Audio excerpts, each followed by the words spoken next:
दोस्तों, क्या आपने कभी सोचा है कि कलयुग कब शुरू हुआ या फिर इस श्रापित युग का अंत कब होगा और उसके बाद कौन सा युग आएगा? वैसे क्या आप भगवान श्री कृष्ण द्वारा बताए गए कलयुग के 5 कड़वे सच जानते हैं?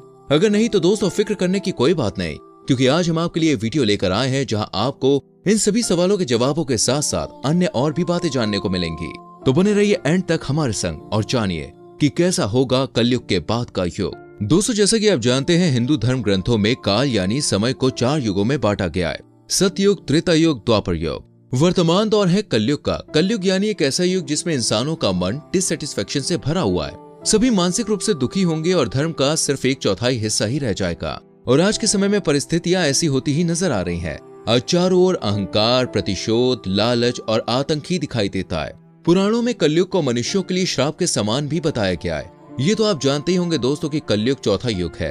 आज के समय में हम जिस युग में जी रहे हैं उसे कलयुग कहा गया है। चारों युग में से दोस्तों कलयुग को ही शापित भी कहा जाता है।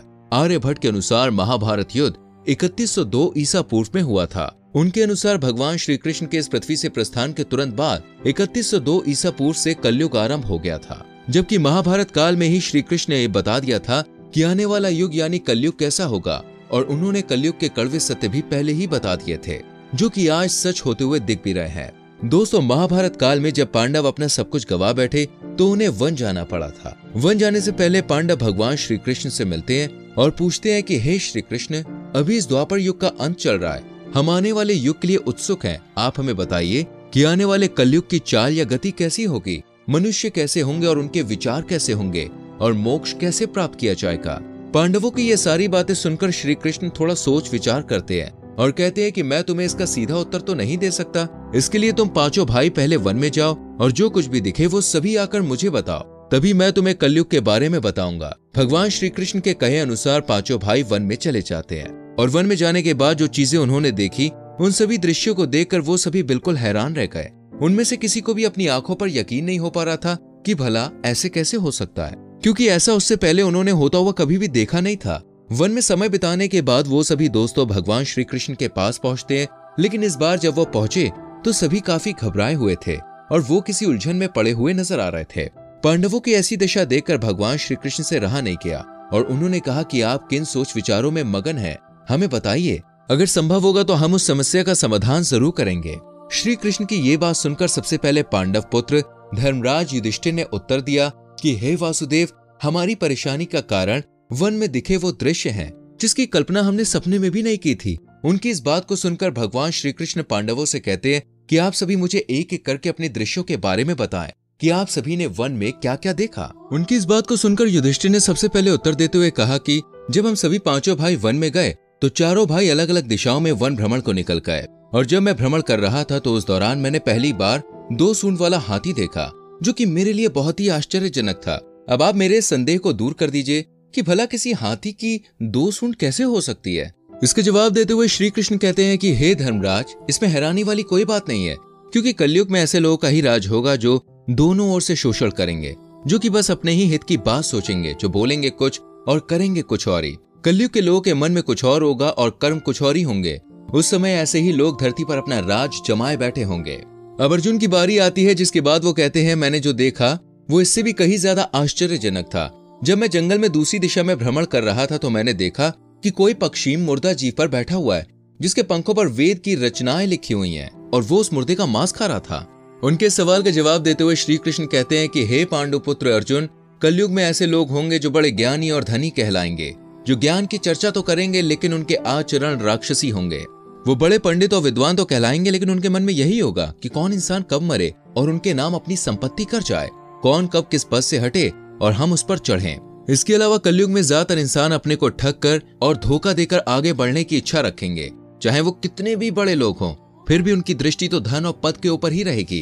अर्जुन के सवाल के जवाब के बाद भीम ने जो जंगल में देखा वो बताते हुए कहा कि हे श्री कृष्ण, मैंने जंगल में एक ऐसी गाय देखी जो अपने बछड़े को इतना चाटती है कि बछड़ा खून से लहूलुहान हो जाता है।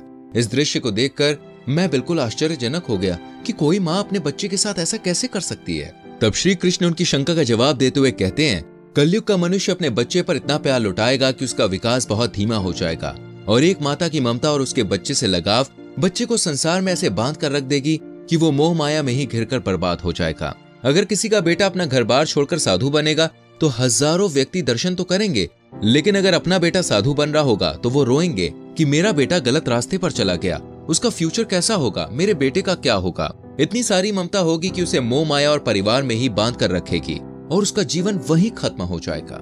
फिर भगवान श्री कृष्ण ने जीवन की वास्तविकता को बताते हुए ये कहते हैं कि मानव जाति को यह समझना होगा कि वास्तव में उनके पुत्र उनके नहीं है, वो तो बहुओं की अमानत है और लड़कियां उनके पतियों की अमानत है, और तुम्हारा ये शरीर मृत्यु की अमानत है, तुम्हारी आत्मा परमात्मा की अमानत है।